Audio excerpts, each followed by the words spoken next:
તો જય મસુંદરનાથ, જય માતાજી. કેમ છો મિત્રો? મજામાં જશો, કારણ કે હું આવી જશું તમારા માટે એક નવો વ્લોગ લઈને. તો મિત્રો અત્યારે તો જો આ રીતનું કંઈક હલ્દીની રસમ હાલે છે. અત્યારેમાં ભરતભાઈ શૈલેષભાઈ આવી રીતે કંઈક ગોઠવણી કરે છે. તમે જુઓ કેવું સરસ મજાનું ડેકોરેશન કર્યું છે. આજે તમને બહુ મજા આવવાની છે, કારણ કે હલ્દીનું આયોજન જ એવું કર્યું છે. જો અમારી રીતે જે સ્ટેજ ગોઠવવામાં આવ્યું છે આવી રીતે કંઈક. જો કેવા સરસ મજાના ગણપતિ બાપા, વાહ. હલ્દી આ બાજુ જો મિત્રો ગાડલા પણ એટલા બધા છે. કોઈ લોકોને મહેમાનોને હોવા માટેની બહુ સરસ મજાની સુવિધા કરવામાં આવી છે. ને આ બાજુ જો ફુગા કેટલા ફૂલાવેલા છે, ને આ લખેલું છે આખું હલ્દી. જો કેવું સરસ મજાનું છે. અહીંયા આવી રીતનું કંઈક આયોજન કરવામાં આવ્યું છે. તો કાંઈ નહીં મિત્રો, તમે એન્ડ સુધી બનેલા રહેજો, કારણ કે આ વ્લોગમાં તમને બહુ મજા આવવાની છે. કારણ કે આજે છે સંજયભાઈની હલ્દી રસમ. તો આજે આપણે જોઈએ કેવી રીતે હલ્દી રસમ ઉજવવામાં આવે છે. તો કાંઈ નહીં મિત્રો, એન્ડ સુધી બનેલા રહ્યો. ત્યાં સુધીમાં અમે થોડુંક ડેકોરેશન કરી નાખીએ.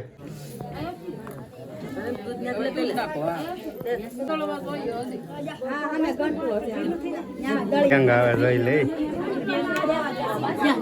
શું છે વિનોદભાઈ?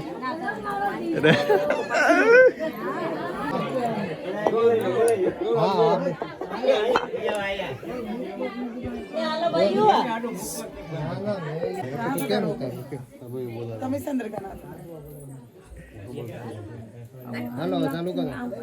પકડી દી જાવ થોડીક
મોટું નહીં દેખાય.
તો મિત્રો આવી રીતે કંઈક હલ્દીની રસમ ઉજવવામાં આવે છે, જે આપણે ઉજાવી છે ને તમને વ્લોગમાં બતાવ્યું. આવી રીતે કંઈક ઠેકડા મારીને ડિસ્કો ને બધું કર્યું છે. તો ને કાલે છે ફુલેકું એટલે ને જમણવાર પણ છે.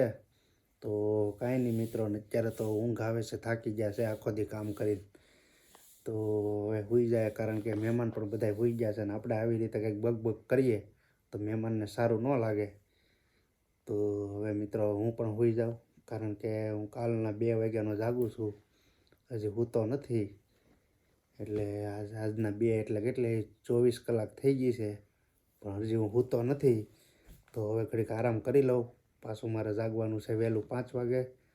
તો કાંઈ નહીં મિત્રો, બસ આજ માટે એટલું જ છે. ને તમને મારો આજનો વ્લોગ ગમે ને તો લાઈક, કોમેન્ટ, શેર અને સબસ્ક્રાઈબ કરી દેજો. ચાલો મળીશું એક નવા વ્લોગમાં. બાય બાય, આવજો ને જય માતાજી.